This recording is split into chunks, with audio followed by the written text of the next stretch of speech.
তারেক রহমানের আগমন শুভেচ্ছা ও স্বাগতম।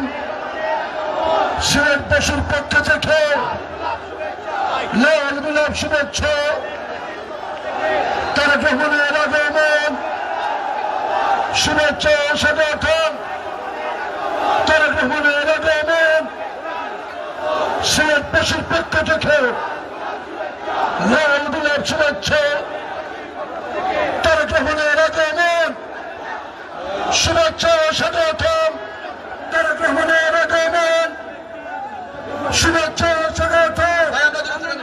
তারেক রহমানের আগমন শুভেচ্ছা ও স্বাগতম। শুভেচ্ছা ও স্বাগতম। তারেক রহমানের আগমন সিলেটবাসীর পক্ষ থেকে লাল গোলাপ শুভেচ্ছা। লাল গোলাপ শুভেচ্ছা সিলেটবাসীর পক্ষ থেকে।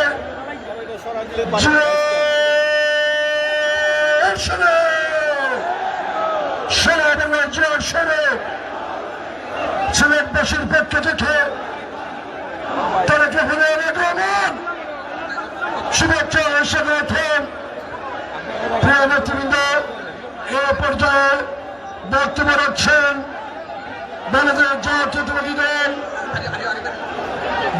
বিএনপির চেয়ারম্যান উপদেষ্টা মন্ডলীর সদস্য সাবেক এই নগরীর জনআনন্দিত মেয়র জনতা গোয়েনঘাট কোম্পানিগঞ্জের সংসদ প্রার্থী জনাব আরিফুল হক চৌধুরী।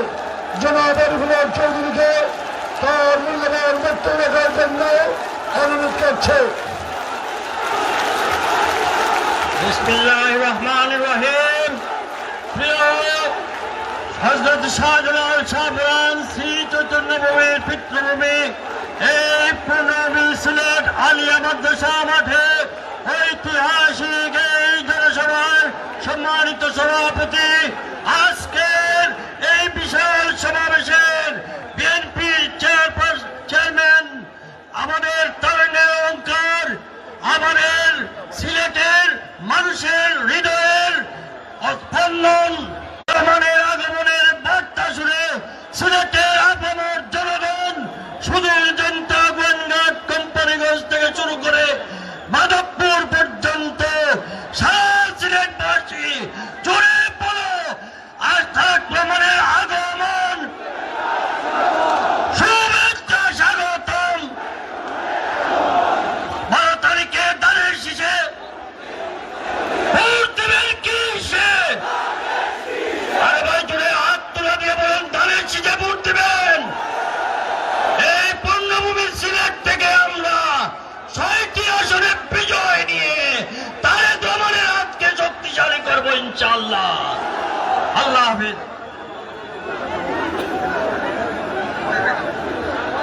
আরবের মার্কা আছে, মার্কা আছে, সিলেটবাসীর মার্কা আছে, দেশবাসীর মার্কা আছে, শহীদ জিয়ার মার্কা আছে, মরহুমা মা বেগম খালেদা জিয়ার মার্কা আছে, আমাদের চেয়ারম্যান জনাব তারেক রহমানের মার্কা আছে। সেই মার্কা ধানের শেষ, ধানের শেষ, ধানের শেষ, ধানের শেষ, ধানের শেষ, ধানের শেষ, ধানের শেষ, ধানের শেষ।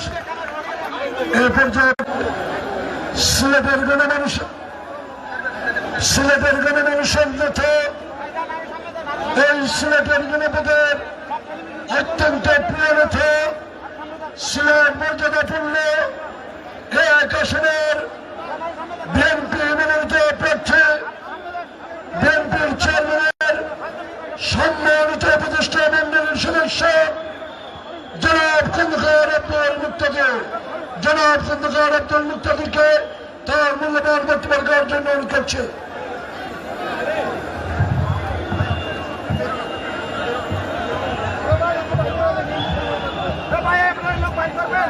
রহিম, আজকের সিলেট আলিয়া মাদ্রাসা মাঠের এই জনসমুদ্রে আমাদের উপস্থিত আমাদের প্রাণপ্রিয় নেতা বিএনপির চেয়ারম্যান মজলুম জননেতা, যিনি দীর্ঘদিন শত প্রতিকূলতার মুখে, শত অত্যাচার নির্যাতনের মুখে এমন একটি উদ্দীপনামূলক নেতৃত্ব দিয়েছেন এই দলকে, পরিশেষে যিনি দল এবং দেশকে তার নেতৃত্বে একতাবদ্ধ করতে পেরেছেন আমাদের সেই নেতা জনাব তারেক রহমান, উপস্থিত মহাসচিব জনাব মির্জা ফখরুল ইসলাম আলমগীর এবং প্রার্থীগণ এবং অন্যান্য কেন্দ্রীয় নেতৃবৃন্দ এবং এই সভার সভাপতি আব্দুল কাইয়ুম চৌধুরী এবং আমার সামনে উপস্থিত লাখো লাখো ভাই বোনেরা, আসসালামু আলাইকুম।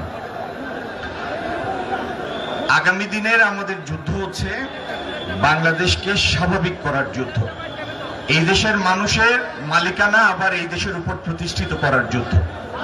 সেই যুদ্ধে সবথেকে